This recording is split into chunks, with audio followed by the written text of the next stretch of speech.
Penelitian Saiful Mujani Research Center (SMRC) menyatakan kondisi perekonomian Indonesia berpengaruh terhadap pilihan politik masyarakat. Salah satunya mempengaruhi elektabilitas 3 calon presiden capres yakni Anies Baswedan, Ganjar Pranowo, dan Prabowo Subianto.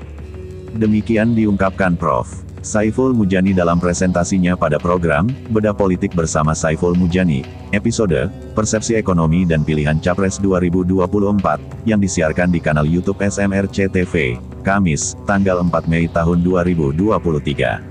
Saiful menjelaskan, secara sederhana, pendekatan ekonomi politik atau economic voting adalah bahwa ekonomi mempengaruhi perilaku memilih baik dalam pemilihan presiden maupun dalam pemilihan legislatif. Ekonomi dianggap sangat penting dalam pemilihan umum. Ekonomi dalam pengertian ini bisa kondisi ekonomi secara umum, misalnya pertumbuhan ekonomi dari waktu ke waktu, jumlah orang miskin, pengangguran, inflasi, dan lain-lain. Memilih, lanjut Saiful, adalah perilaku individual. Karena itu spesifik dengan perilaku memilih, maka ekonomi yang dibahas adalah yang terkait dengan individu yang bersangkutan.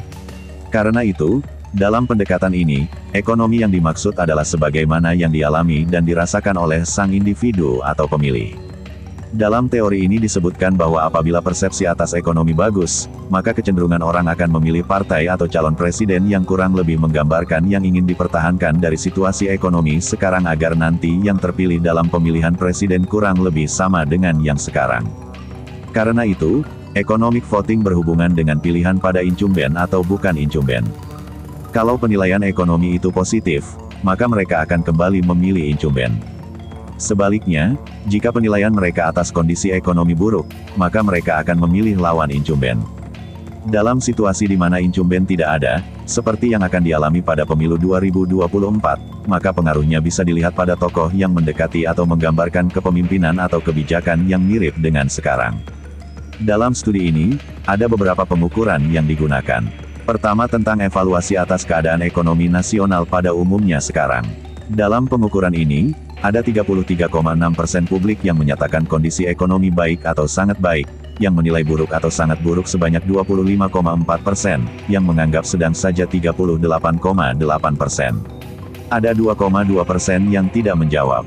Secara umum, jelas Saiful, masyarakat lebih positif memandang kondisi ekonomi karena lebih banyak yang menyatakan baik atau sangat baik dibanding yang menyatakan buruk atau sangat buruk.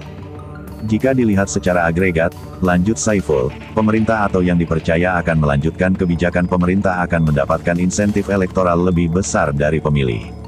Karena Jokowi tidak maju lagi, maka tokoh yang kurang lebih sama atau mendekati Jokowi dalam kepemimpinan Indonesia ke depan, maka dialah yang kemungkinan akan dipilih oleh warga yang memiliki penilaian positif dalam hal kondisi ekonomi ini, kata pendiri SMRC tersebut. Saiful juga menunjukkan tren persepsi publik atas kondisi ekonomi nasional. Pada Oktober tahun 2020, ada 45,3% publik yang menilai kondisi ekonomi nasional buruk atau sangat buruk, sementara yang menilai baik atau sangat baik saat itu hanya 19,6%. Kondisi ini perlahan-lahan berubah searah dengan perbaikan kondisi ekonomi Indonesia. Pada Maret tahun 2023, yang mempersepsi baik atau sangat baik naik menjadi 33,6%, sementara yang menganggap buruk atau sangat buruk turun menjadi 25,4%. Penilaian masyarakat secara individual ini mencerminkan gambaran sebenarnya dari kondisi ekonomi nasional yang memang membaik setidak-tidaknya dalam setahun terakhir ini, jelasnya.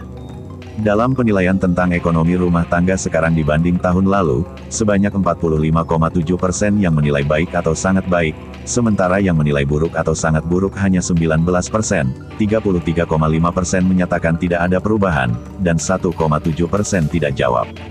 Penilaian atas kondisi ekonomi nasional sekarang dibanding tahun lalu juga tidak berbeda dengan indikator sebelumnya. Yang menilai baik atau sangat baik sebanyak 44,2%. Sementara yang menganggap buruk atau sangat buruk hanya 20,7%, tidak ada perubahan 29,9%, dan tidak jawab 5,2%.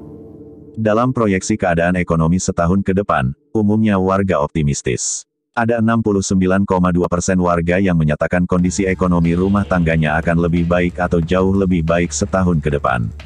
Yang menyatakan akan lebih buruk atau jauh lebih buruk hanya 6,8%, tidak akan ada perubahan 16,9%, dan tidak jawab 7,1%. Optimisme warga juga terlihat dalam proyeksi keadaan ekonomi nasional setahun ke depan. 64,9% menilai keadaan ekonomi nasional setahun ke depan akan lebih baik atau jauh lebih baik dibanding sekarang. Yang menyatakan akan lebih buruk atau jauh lebih buruk hanya 6,6%. Yang menyatakan tidak akan ada perubahan sebanyak 18,8% dan tidak jawab 9,7%. Saiful menjelaskan data ini memberi informasi bahwa masyarakat Indonesia cenderung memiliki sentimen positif dalam melihat kondisi ekonomi sekarang sampai setidaknya tahun 2024. Ini, menurut dia, akan memberikan insentif pada Jokowi jika dia maju lagi sebagai presiden. Tapi karena dia tidak maju lagi sebagai presiden, maka yang akan mendapatkan insentif elektoral itu adalah yang dianggap mendekati atau melanjutkan kepemimpinan dan kebijakan-kebijakan publik Jokowi. Dalam skala 1-5, rata-rata indeks kondisi ekonomi Indonesia, gabungan semua indikator di atas sekarang adalah 3,4. Saiful menjelaskan bahwa ini menunjukkan secara umum persepsi publik atas kondisi ekonomi masuk kategori cukup baik atau positif. Keadaan ini, menurut Saiful, akan menguntungkan incumbent atau pihak-pihak yang akan memiliki kebijakan yang sama dengan pemerintah sekarang. Studi ini menunjukkan bahwa persepsi ekonomi yang positif memiliki hubungan yang kuat dan signifikan dengan pilihan pada Ganjar Pranowo dan memiliki hubungan negatif dengan Anies Baswedan.